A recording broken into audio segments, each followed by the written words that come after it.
G'day ladies and gents, and welcome back to War Thunder. Today, we're going to be taking out probably the most ridiculous tank destroyer in the entire game. This is the new Swedish low-tier tank destroyer, the SAV something or other. I can't quite read it on the preview screen, and I've completely forgotten its name. All I know is it has a 120mm gun with a 1.2 second reload. That's right, a 1.2 second reload. And a 20 horsepower to ton ratio. I believe it's 20 horsepower per ton. Quite a mouthful. This particular little beast is insane, honestly. In the right hands, it is absolutely batshit insane. It's probably pretty hard to learn and pretty hard to get used to. But once you are used to it and you play it correctly, my god, this thing is hilarious fun. It's pretty quick. It tops out at about 40-something kph on roads, and it maneuvers fairly well. You can see that it already has a fairly good arc on the gun. The only downsides really is the super low velocity, the lack of armor, the lack of a turret roof, and only having 3 crew. Not only that, but after you expend 6 shots really quickly, that would be 1.2 times 6 seconds, you could potentially run out of ammunition, meaning that you would need to go through a full cycle reload to reload a single shell into your first stage ammunition storage. Then you would go through the 1.2 seconds, and then you would have 1 shell in the breech. Having 1 shell in the breech is good, but having all 6 is probably a bit more valuable. And what you have to be careful of in this tank is running out of those 6 shells, and it can happen, and it does happen quite easily. So, we're on Eastern Europe, and Eastern Europe has a couple of interesting spots. I'm going to go across the river, because that means I don't have to face pick any opponents. You don't want to be face picking opponents in this thing, because lack of armor really will let you down. So, I'm going to go for a flank across the river. This particular spot here is fairly good because you can find out who is going to come out onto the B cap, and you can stop people who are sort of jockeying for position to get a hold of the B cap. But as you can see, I'm off to a really, really quiet start. There's no one here. I was expecting 3, 4, 5 tanks coming out through there, and I was expecting to get myself a flurry of kills, but it's not going to happen, I think. My opponents, however, are pushing pretty aggressively. They're going to get the B cap, and in general, the enemy is just going to be extremely evasive all game. They're going to be so hard to pin down and to keep in a single spot. But the SAV is seemingly adaptable at that role. You can see I've just got myself ready to ambush someone, but at the same time, that B cap is a little bit vital. I want to go and get that, and I want to secure that. I also want to make sure that no enemies are going to be able to push through from the B cap towards the A cap. And it looks like my friendlies have already sort of done that. Because we have the B cap, is it really time to move on to the C cap? Well, I thought it might have been. And so I push forward. Pushing forward is good, but at the same time, if your opponents are wily enough, if their positioning is good, then they may just end up somewhere where you don't expect them. Now, in my case, I'm the one who is in a spot that is unexpected. I squeeze off a shot here, kill the Chi Nu in a single hit. This gun, 120mm of caliber and 90-something millimeters of penetration on the armor-piercing shell. It is a monster if you can get the penetration. I came across a single KV-1B, and I honestly did not know what to do. I was completely lost. I just could not get him because he was angled. And the low velocity on the gun really doesn't help. So KV-1Bs are perfect for farming this thing. But it seems like the B cap is being taken. There's no time to rest on my laurels. I need to go and take out this Breda 50 something and the Stug across the river. I can see that the B cap is being contested quite strongly. There isn't anyone that's really contesting it to the point where we can win it back, so I'm going to need to be that fire support on the other side of the river. But first, I need to clear out this side of the river. I need to make sure that it's safe before I turn my very vulnerable hull away from my opponents, well, my potential opponents. And you can see, I'm thinking maybe the Braider's done. Maybe where is he? I can't see him. And then I see a little bit of spray, just a little bit of spray heading towards the Braider. I can see it's right there, and it's going to be just around the corner from this house on the corner of the street. I angle and I shoot. I get a beautiful kill. The gun does so much damage in the right hands, and honestly, in general, it is just a good gun. So, the B cap is finally getting decapped, and the A cap is getting decapped. You can see there's a tank that's almost in our spawn. It's crazy. The enemy just can't be pinned down this match. So, I'm going to need to put the high horsepower to ton ratio to good use on this tank. I'm going to need to maneuver around the map. I'm going to need to rapid fire as much as I can. And it looks like I'm going to need to head back to the A cap. The A cap being one of the primary caps in this map. A stock tank especially is going to need that A cap to conduct repairs, to do stuff that is important, because a stock tank may not have parts or FPE or whatnot, and they may need to use that cap circle. That's our home cap. If our home cap's being taken, then that's kind of a yikes, to be honest. So, the person who was capping the A cap has pretty much been dealt with, but I can hear and see something, some sort of marker or in general, just hear shots coming out from the forest, and I'm getting a little bit cautious. I can also hear planes, and planes are going to be my bane in this thing. Obviously, being an open-top vehicle, you can be strafed out by anything. And on top of that, the hull armor, or the top deck armor, is something like 10 millimeters.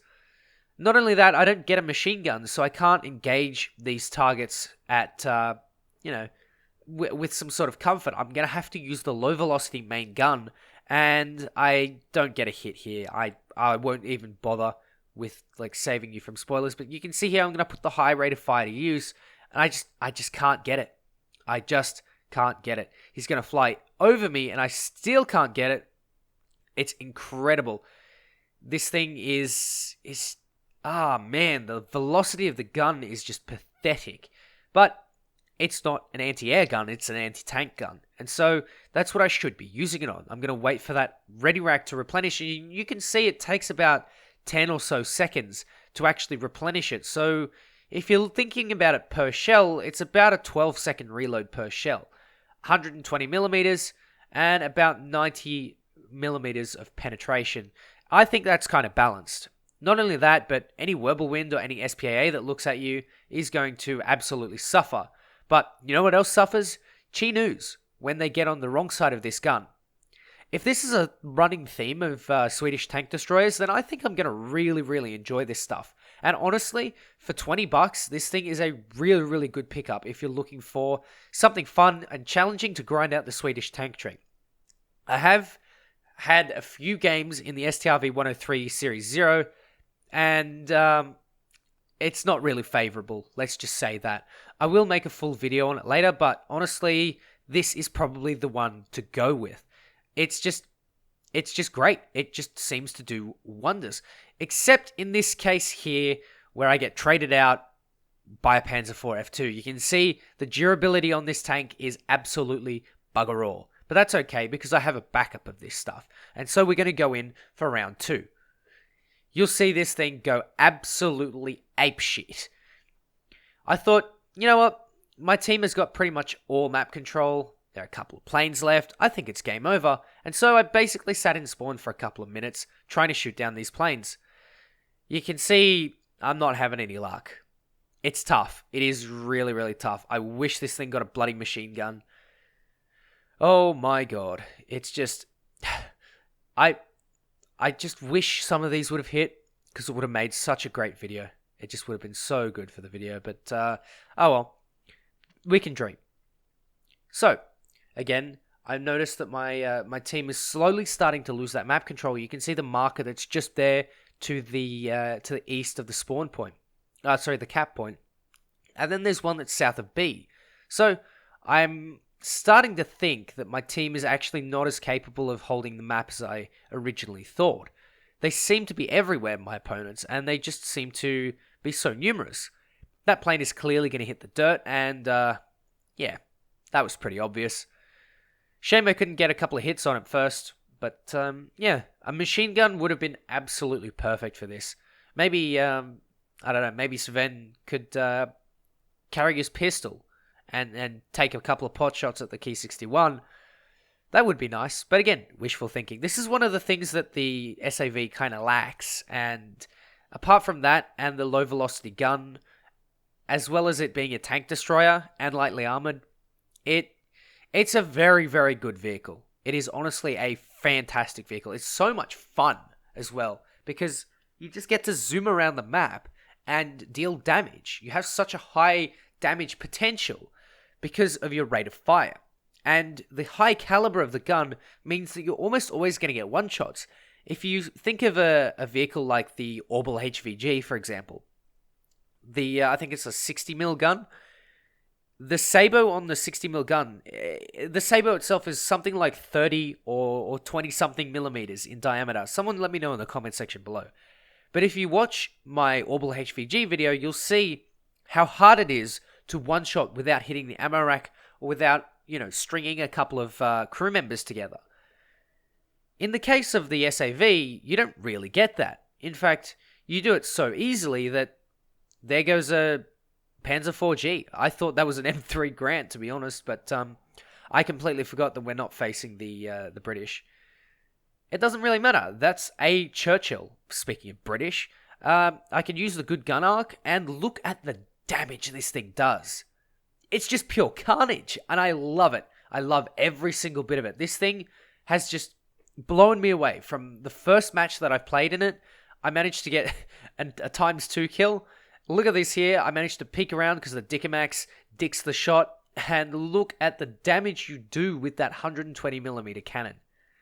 And it's all ready to go in 1.2 seconds. I honestly think this thing should have stayed at 3.7. It is just too good for 3.3. But who knows? Maybe when the Swedish tree actually comes out, we'll see some proper tearing. Wirbelwind, no problem. Yep. Unfortunately, that Puma was dead. So I just get to sit on, 8 kills?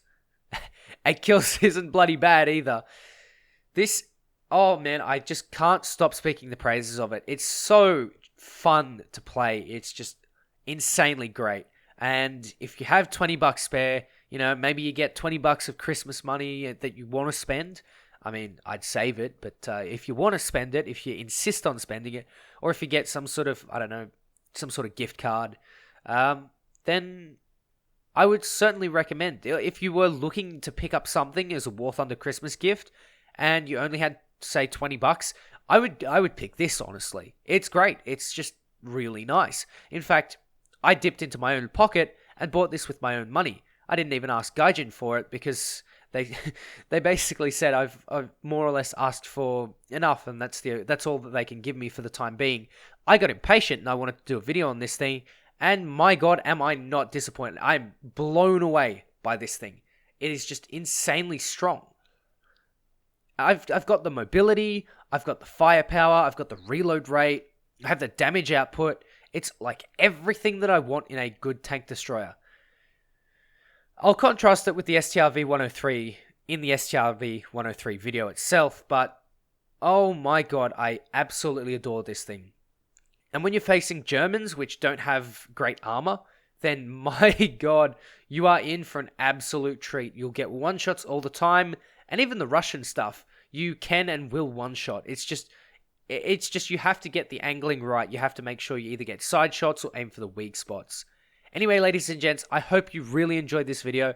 Do let me know what you think about the SAV in the comments below. But until then, ladies and gents, I really hope you enjoyed. Take care, and I'll catch you next time.